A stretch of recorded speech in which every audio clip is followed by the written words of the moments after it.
rencana ke depan pastinya perluasan lahan dengan mengajak para petani mitra yang lain untuk berbondong-bondong tanam edamame. Nggak perlu lahan luas, yang penting kurang lebih 2000 meter udah bisa. Minimal bisa masuk 5 kilo benih sekali tanam. Daripada pusing, bingung mau tanam apa, edamame aja. Yang sudah jelas pangsa pasarnya.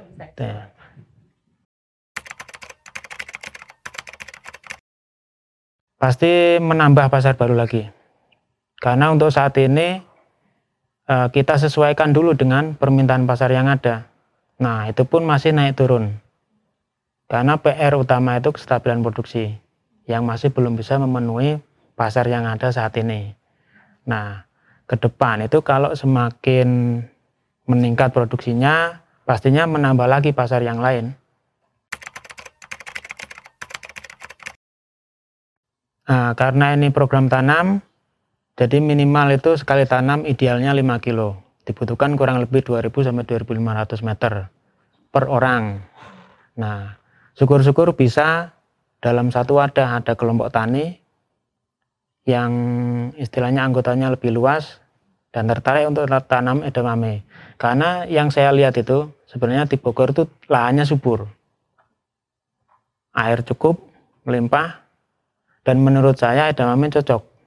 Karena dia sendiri itu enggak perlu perawatan yang ribet ya. Yang penting tanah gembur, adem, nah siap tanam pasti tumbuh. Tinggal berikutnya kita fokus perawatan,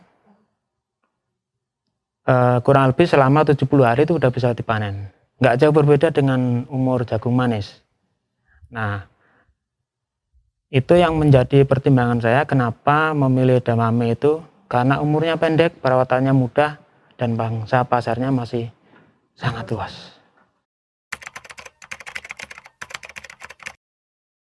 Kalau untuk tumpang sari bisa dengan tanaman yang lain seperti jambu kristal atau yang lainnya juga bisa. Nah, karena ini program tanam, jadi ada jangka pendek dan jangka panjang.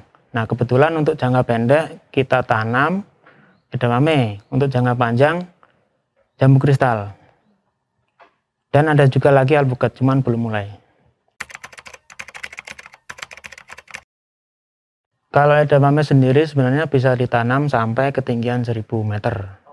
1000 meter mdpl. Yang penting ada dekat dengan sumber air. Utamanya itu, karena edamame itu kalau kurang air dia kuntet.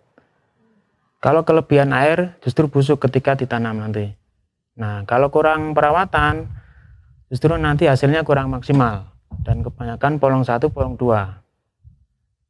Tapi kalau perawatannya bagus, sesuai panduan yang diberikan, kebanyakan polong 2, polong 3.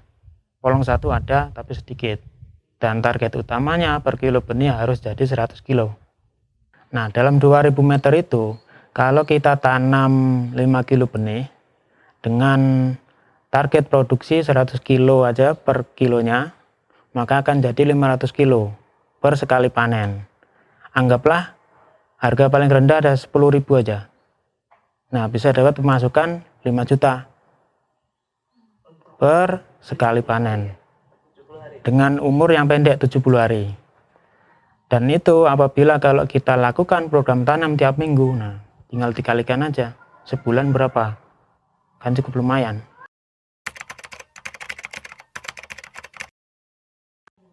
Kalau saya sebenarnya beli putus di petani, dengan saya angkat tuh kurang lebih 9 sampai 10 ribu per kilonya. Polong 2, polong 3 yang saya angkat. Nah, kemudian tinggal saya bikin tim, ada biaya produksi lagi untuk pengemasan dan pengiriman kurang lebih 1.500 sampai 2.000 kurang lebih. Jadi kalau dihitung keuntungan sebenarnya lebih untung petani sebenarnya daripada keuntungan saya sendiri. Saya paling ngambil tuh 1.000 sampai 1.500 per kilonya. Ya, tujuan saya itu utamanya. Nah, cara untuk bergabung untuk bisa ikut program tanam edamame yaitu bisa kontak saya langsung atau bisa melalui Bisa Ekspor. Nah, nanti akan disambungkan ke saya dan akan saya proses selanjutnya bagaimana. Nah, syarat utama untuk bisa bergabung program tanam edamame yaitu harus punya akses lahan minimal kurang lebih 2000 sampai 2500 meter per orang. Terus lahan itu dekat dengan sumber air dan utamanya mau dan siap dibimbing untuk diajak maju. Nah, berikutnya yang akan saya berikan yaitu akses benih, terutama nanti benih saya bantu sediakan. Kemudian ada pendampingan di lapangan dan pasarnya saya bantu serap. Biasanya kalau kendala paling utama itu, terutama ini masalah yang dialami petani yaitu ini, kadang belum bisa mengikuti SOP yang saya berikan. Nah, karena kebiasaan mereka yang sebelumnya itu belum tanam edamame, masih komoditas yang lain, apalagi yang di Bogor ini, khususnya kan ubi, bengkuang, jagung. Nah, kalau disetel untuk komoditas edamame mungkin masih kaget. Nah, kadang itu kendala utama yang belum bisa mengikuti SOP yang saya berikan. Jadi untuk solusinya ya harus bisa mengikuti sesuai dengan SOP yang saya berikan. Karena nantinya kalau tidak bisa mengikuti, pastinya nanti akan pengaruh ke produksi yang dihasilkan. Justru tidak bisa mencapai produksi yang target utamanya per kilo jadi 100 kilo, malah jadinya kurang. Bisa jadi 50 sampai 60 kilo dari per kilo benih yang ditanam. Kalau tidak sesuai SOP. Dan imbasnya pasti akan balik kepada petani. Dari program tanam ini, keuntungan yang diperoleh oleh petani yaitu akan mendapat jaminan kepastian pasar, kepastian harga, dan kepastian pembayaran.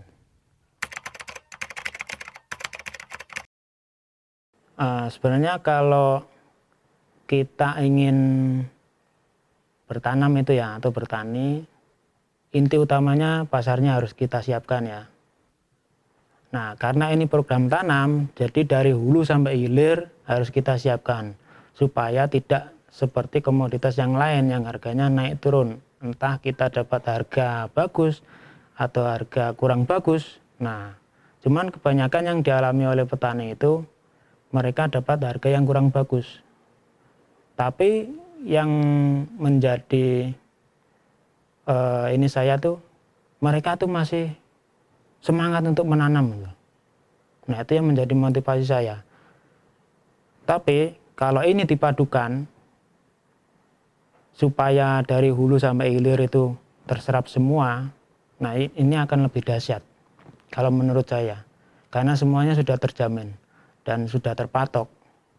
Jadi kita kalau mau dapat penghasilan berapapun bisa kita setting sesuai luasan yang kita tanam.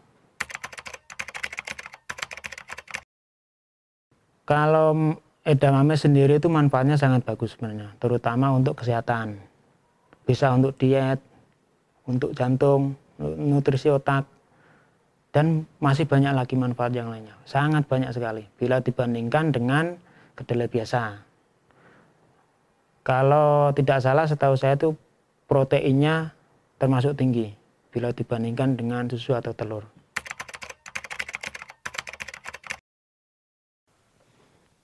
Yang ingin saya sampaikan untuk para petani, sebaiknya kalau kita mau bertanam itu, tanamlah yang sudah jelas ada pasarnya. Harganya pasti, karena itu yang bisa menjamin istilahnya kesejahteraan. Karena saat ini yang saya lihat itu, bahkan petani itu jarang memperoleh harga yang bagus. Kadang harga bagus, kadang harga nggak bagus. Justru kebanyakan yang dia dapat itu harga yang kurang bagus. Nah, itu yang ingin saya sampaikan. Jadi kalau bisa ikut program tanam itu yang bisa menjamin untuk kesejahteraan. Dari program yang saya laksanakan sendiri yaitu saya menjamin untuk jaminan yaitu kepastian harga, kepastian pasar, dan kepastian pembayaran. Terima kasih.